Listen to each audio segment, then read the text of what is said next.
Well, like here, yet another one that had math condition.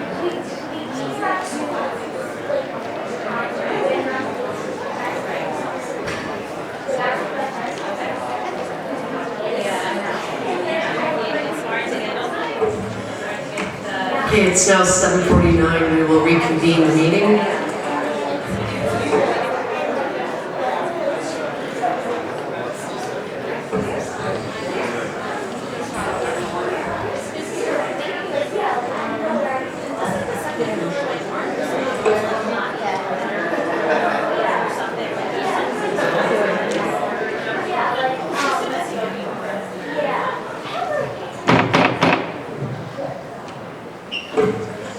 That was fun. Okay, we're going to continue with the superintendent's update, and we're going to do the. Right. So we'll start with the HIB reports. 21, 22. Yep. Sorry. This is how do you say your name? Cinderella? Cinderella. Cinderella. Okay. I know it's a mouthful. It takes a little bit of time. Thank you. Hello, everybody. Good evening. My name is Rachel Chudfellow. I am the supervisor of school counseling in addition to the district's anti-bullying coordinator. Can you guys hear me back there? I feel like it just went out. And did it just go out?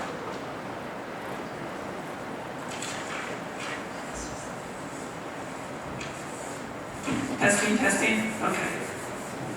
If it goes out again, I'll just shout loudly.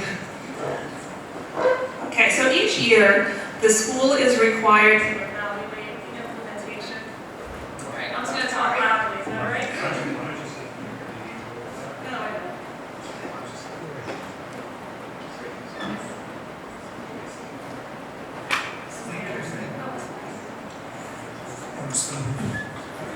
I appreciate it.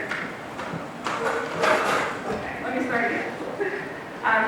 Each school is required to evaluate its implementation of the anti-bullying rights from July 1st to June 30th by using the school self-assessment for determining grades under the Anti-Bullying Bill of Rights Act. Excuse me, that's a mouthful.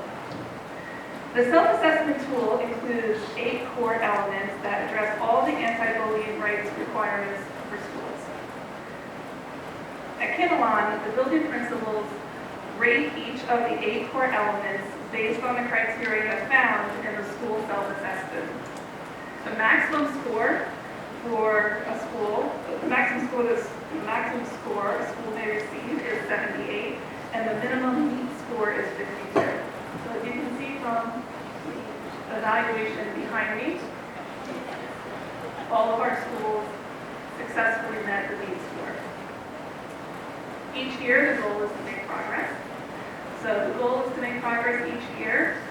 This year, I look forward to working with the building administrators. We're going to take a look at all the procedures in the building and try to streamline them as much as possible. We're at a really good start already. For example, at KHS, we already had a speaker, Tim Shoemaker. I don't know if anybody of you has seen him. He's excellent, dynamic. Hopefully your students have come home and talked about everything that they learned. So we're going to be bringing those programs in, streamlining the process, and next year, I'm sure those scores are going to be consistent. That's it.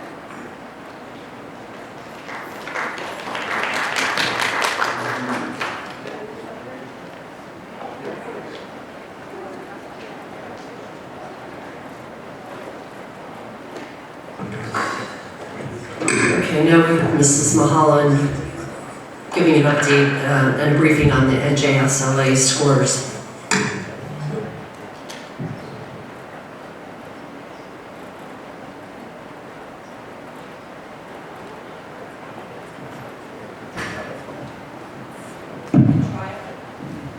I can try using this. It's going to be hard for me. I'm used to talking with my hands, so now I've got the mic and I've got this. So bear with me. And also please bear with me because I'm not sure how I can follow Mr. Mangalu's great talk with the NJSLA scores. So please, thank you. Our kids did really well. and it's the first test they've taken in a few years since the pandemic. So we use, just so you're aware, this slideshow comes from a template from the state of New Jersey. So that being said, you'll see lots of numbers kind of all over, and I'll try to run through them with you. I'd just like to go over quickly the NJSLA performance levels. So for level 1 means kids are not yet meeting grade level expectations. Notice how I added the word yet, right? Like that just came out from inside of me because the descriptor really is like they're not yet meeting that grade level. Maybe I put it in there on purpose. Partially meeting grade level expectations, level 2. Level 3 is approaching, level 4 is meeting, level 5 is exceeding. So here we go. I worked with the supervisors in my department, specifically Mrs. Velez, ELA, and Mrs. Travai in science to sort of, we sat for a little while and we thought, how can we make this pop a little bit so you can actually look at some of this data? What we really want to see are students in the level 4 and 5, meeting expectations or exceeding, right? We really want to go to that exceeding. So, as you can see, in each column, we have level 1 for the district, and then level 1 for the state. So these are percentages. 9% of the students in 3rd grade were not meeting expectations, not yet meeting expectations in English language arts. The state was 20%. You'd be happy to know that I'm not going to go through every single indicator the same way. I just wanted to give you an overview of what that's about. So if you do look to the, I don't know if this is a laser thing, I'm not sure, but the middle part, this is why you put me in elementary school or my high school kids. So where did that go? Look at that, level 4, 50% in the district, state 36. So in 3rd grade you see 56. And here, this is what matters here. We want to see those higher numbers. And in math, so in math you'll see, same, you can look at this. This will be posted as well. So you can spend some time digesting this, looking at this. Now if you look, I want you to really notice here, because this looks weird, right? Algebra 2. We had 8 students take Algebra 2. Algebra 2 test, sorry. So the NJSLA is administered to students in grades 3 through 8. Now most of our kids, 3 through, 8.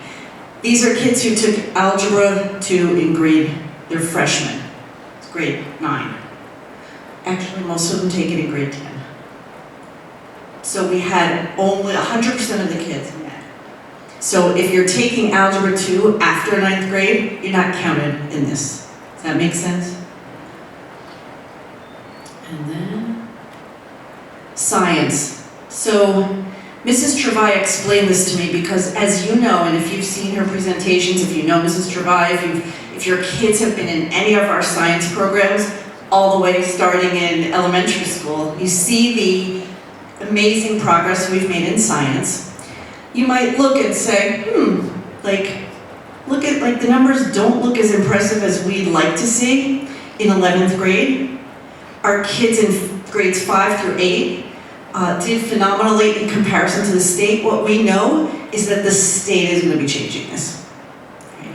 This was the first year that these tests counted here. So it was like the pilot year. This is really the first year, and it's been a couple years without. So in grade 11, what Mrs. Travai talked about is that so if you look at grade 5, the kids are tested.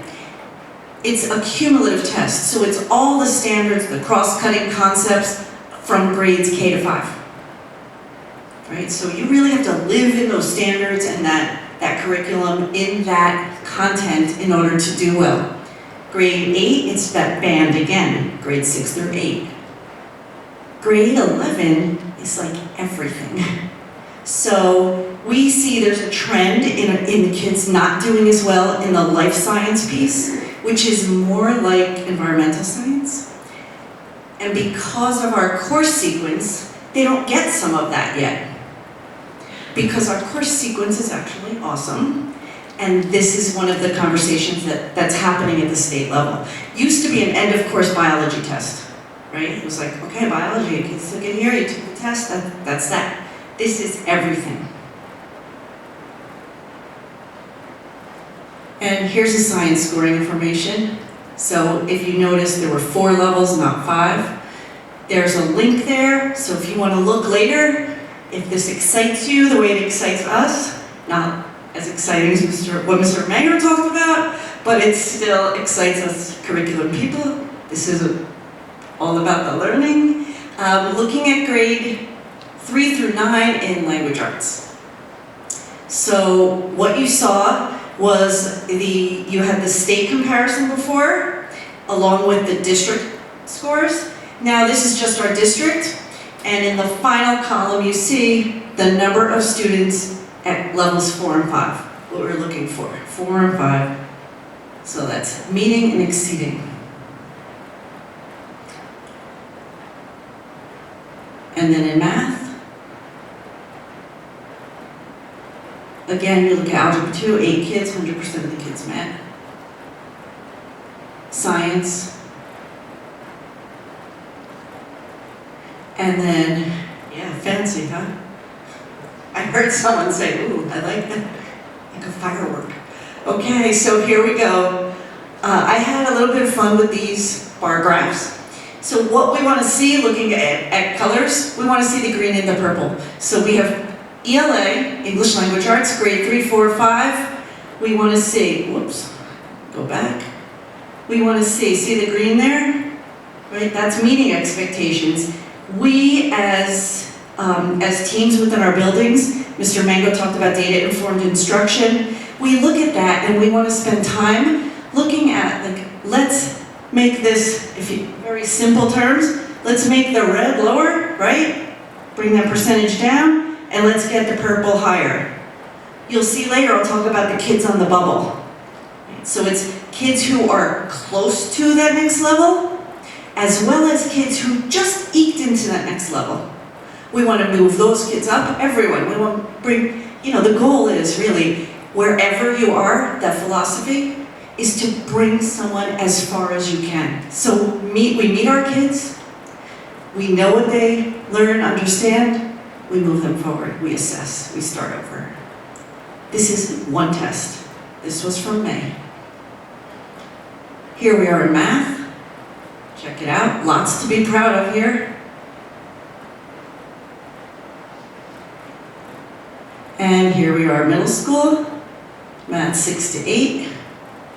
Now, this is something to note too. Mr. Mong and Mr. Buser would concur with me here. So the grade 8 math, those are the students in 8th grade that are not taking Algebra 1. So we have a cohort of kids, like, it's not the whole class. It's something like 55 kids. I have it on my notes over there, but I'm not looking at them. Make sense? Got it. And here we check there. So Algebra 2 is 8th and 9th grade. Algebra 1, 8th and 9th grade. Algebra 2 are 100% of our kids. Those are our 8 kids in Algebra 2. But Algebra 1 includes students in 8th grade. And then geometry. And then we have science. And now subgroups. I'm going to go through these quickly because there are lots of slides following, so I apologize. But in terms of a subgroup, so in order to report publicly, so the state tells us we need to report our standardized test scores publicly. So in order to report a subgroup publicly, to have that subgroup, you need 10 students in a particular group. So we look here, we have subgroup white. We have more than 10 students. Here we go, it's just disaggregated here. Students with IEPs. You can look here again, levels 4 and 5. And then Asian subgroup. again, most of our subgroups are in the low, like just 10. So if you see here, I mean, maybe a little more, like 3rd grade, we had a subgroup, meaning more than 10 students fit in the Asian subgroup. Here are the scores. Then we have the less than, means less than 10, and we go up. So there are many of these, so I'm going to go through. If you have questions, please reach out, and then please spend time on the website. It's for math. Here are subgroups. And this is important stuff. So, some achievements, and I really had to pare it down because there were so many. We're like, what are these like important achievements? So our school and district level results on the ELA and math surpassed that of the state, which we are used to, but we want to keep it there and keep going. Grades 5 and 8, also on the NJSL Science, SLA Science surpassed that as well.